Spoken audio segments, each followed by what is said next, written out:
قل اتحاجوننا فی اللہ، کہہ دیجئے اے محمد صلی اللہ علیہ وسلم، کیا تم ہم سے آرگیو کرتے ہو، جھگڑتے ہو اللہ کے بارے میں؟ اور یہاں بھی مراد فی دین اللہ ہے، ورڈ انالیسس بتائے تھے آپ کو، تو اس میں دین کا لفظ محذوف ہے، یعنی اللہ کا بھیجا ہوا دین، اللہ کا رنگ، اللہ کی عبادت کا طریقہ، کیا اس کے بارے میں تم ہم سے جھگڑتے ہو؟ جو کچھ محمد صلی اللہ علیہ وسلم لے کر آئے ہیں اس کے بارے میں ہم سے بحث کرتے ہو؟ کس کو کہا جا رہا ہے؟ یہاں تو مراد یہود و نصارہ ہے، لیکن اس کے بعد کوئی بھی ایسا شخص جو دین کے معاملات میں، دین کے احکامات میں جھگڑا کرے اور اس کو غلط ثابت کرنے کی کوشش کرے اور اسے کم درجے کا بتائے، ان سب سے خطاب ہے۔ قل اتحاجوننا فی اللہ وہو ربنا وربکم، حالانکہ وہی ہمارا رب ہے، وہی تمہارا رب ہے، ہمارے اور تمہارے درمیان ایک کامن گراؤنڈ ہے، ہم بھی اسی کو مانتے ہو، تم بھی اسی کو مانتے ہو، تمہارے پاس جو کچھ ہے وہ بھی اللہ نے بھیجا، اور ہمارے پاس محمد صلی اللہ علیہ وسلم جو کچھ لائے وہ بھی کس کا ہے؟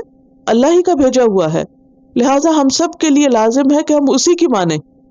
وَلَنَا أَعْمَالُنَا وَلَكُمْ أَعْمَالُكُمْ، اور ہمارے لیے ہمارے اعمال ہیں اور تمہارے لیے تمہارے اعمال، یعنی اگر تم عمل نہیں کرتے، اپنی منمانی کرنا چاہتے ہو تو کرتے رہو، تمہیں اپنے اعمال کا خمیازہ خود بھگتنا ہوگا، اور ہمارے اعمال ہمارے لیے ہے، جس راستے پر ہم ہیں، جو ہم کر رہے ہیں اس کی ذمہ داری ہم پر ہے، اس کی جزا ہم خود پائیں گے۔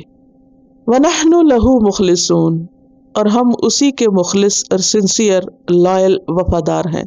تو بات یہ ہے کہ جب انسان اللہ کا رنگ اختیار کرنے لگتا ہے، اس میں اللہ والا ہونے کی علامتیں نظر آنے لگتی ہیں، اس کے طور طریقوں سے، مثلا نماز کا وقت، کسی بھی رشتہ داروں کے مجلس میں ہے یا باہر کہیں کسی پارٹی میں انسان، تو جو اللہ کی عبادت کرنے والا ہوگا وہ کیا کرے گا؟ جو ہی اذان کا وقت ہوگا تو وہ اٹھ کھڑا ہوگا، نماز پڑھے گا۔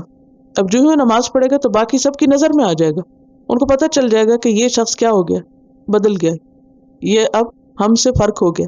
جو ہی آپ دیکھتے کہ لوگ آپ کے دین پر نظر کرنے لگے ہیں یا انکمفرٹیبل ہونے لگے ہیں، تو پھر وہ آپ کو ایسے نہیں چھوڑ دیتے۔ اس کے بعد اگلی سٹیج یا اگلا سٹیپ کیا ہوتا ہے؟ جھگڑا، آرگیومنٹ۔ آپ نہ بھی چھیڑے، خود ہی چھیڑ دیں گے۔ یعنی اگر آپ نے کسی مجلس میں سے اکیلے اٹھ کے نماز پڑھ لی نا، تو واپس آنے پہ آپ کی خیر نہیں، ضرور کوئی نہ کوئی ریلیجس آرگیومنٹ شروع ہو جائے گی، کسی اور کا قصور ہوگا اور ذمہ دار آپ ٹھہرائے جائیں گے، پوچھا آپ سے جائے گا، فلاں نے بیٹی کو کیوں قتل کر دیا، فلاں نے ایسا کیوں کر دیا۔ اب آپ نے تو نہیں کہا تھا اس کو ایسا کرنے کو، لیکن کہیں کوئی خرابی ہو، ذمہ دار آپ ہیں۔ اور پھر صرف وہیں تک نہیں، پھر قرآن پاک کی کوئی آیت آؤٹ آف کانٹیکسٹ کوٹ کر دیں گے، پھر اس پہ بحث شروع کر دیں گے، یہ جو آیا ہے 4 شادیوں کا حکم، اس کے بارے میں آپ کیا کہتے ہیں؟ اور وہ جو عورت کی گواہی آدھی، اس کے اوپر آپ کیا کہتے ہیں؟ یعنی کوئی نہ کوئی اعتراض کی بات شروع کر دیں گے۔ تو یہ صبغت اللہ اور یہ حجت بازی یہ ساتھ ساتھ چلیں گے۔ تو اس موقع پر آپ ان سے کہیے کہ بھی تمہاری کیا مشکل ہے؟ اللہ کے دین کے معاملے میں، اللہ کے حکم کے معاملے میں ہم سے جھگڑتے ہو، حالانکہ وہ تو تمہارا رب بھی ہے، تم اسے رب مانتے ہو نا۔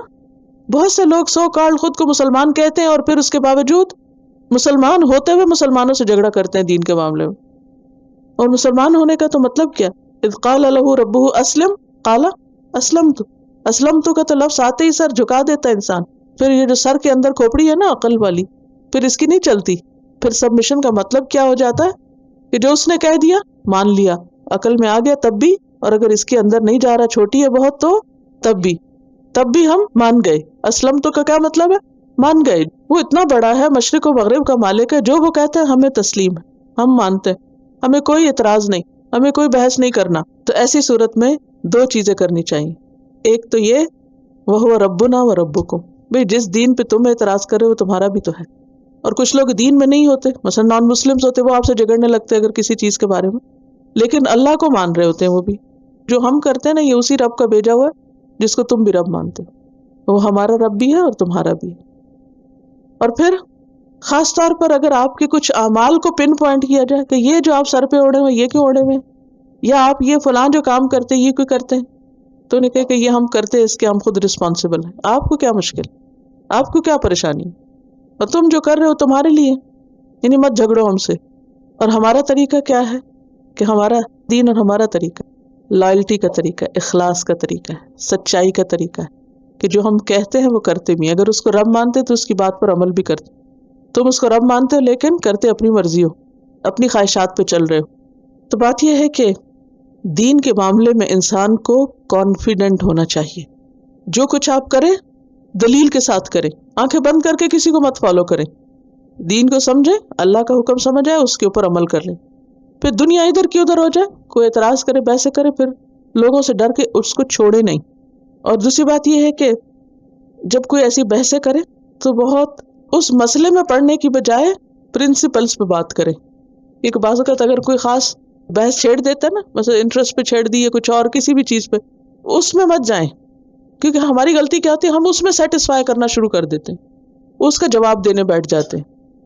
4 شادیوں کا حکم کیونکہ یہ ہے یہ ہے یہ ہے یہ، اس لسٹ میں نہ جائیں کیوں ہے اور کیوں نہیں، اس میں نہیں جائیں. اصول پہ بات کریں کہ بھئی قرآن کی آیت کوٹ کر رہے ہو تو اللہ نے بھیجی ہے، اس میں ہماری تو کوئی غلطی نہیں، ہمارا تو کوئی قصور نہیں، ہم تو ذمہ دار نہیں. جس نے بھیجا ہے وہ تمہارا بھی رب ہے، ہمارا بھی رب ہے. تمہیں بھی اس کی بات سننی چاہیے، ماننی چاہیے. ہمیں بھی اس کے احکامات جو ہیں ان کو قبول کر لینا چاہیے کہ جو اس نے کہا ہے بس اس کی کوئی حکمت ہوگی، اس کی کوئی وجہ ہوگی. اور پھر یہ ہے کہ دنیا میں سب کو آزادی ملی ہے. تم اگر غلط کام کرے تو ہم تو تم پہ کوئی اعتراض نہیں کر رہے، تمہیں کیا مشکل ہے ہمارے اوپر. اب دیکھیے کہ بعض اوقات آپ کسی کو کچھ کہہ نہیں رہے ہوتے لیکن دوسرے بے وجہ آپ کو چھیڑ چھاڑ کر رہے ہوتے ہیں. تھوڑی آپ کی ٹالرنس بھی دیکھنا چاہتے ہیں نا. اب آپ دیکھیے کہ اسی لیے میرا ورڈ انالیسس میں بہت زور ہوتا ہے کہ آپ لفظ لفظ سمجھیں، تاکہ کوئی آپ کو آ کے یہ نہ کہے کہ جی فلاں نے تو یہ کہا، فلاں نے یہ کہا. جب آپ کو ایک ایک لفظ کا مطلب سمجھ آ رہا ہوگا تو آپ کو ادھر ادھر کی بہت لمبی باتوں میں بھی جانے کی ضرورت نہیں ہوگی. اب اس میں بھی آپ دیکھیے کہ وَنَحْنُ لَهُ مُخْلِصُونَ، اس کی کوئی کیا بھی تعویل کرے تو مخلص کا معنی تو ہم سب کو پتہ ہی ہے. تو قرآن بہت سمپل ہے، لیکن جو خواہشات کی پیروی کرتے ہیں وہ اس میں تعویلیں نکالتے ہیں، وہ اس کو اصل ٹیکسٹ سے دور لے جاتے ہیں.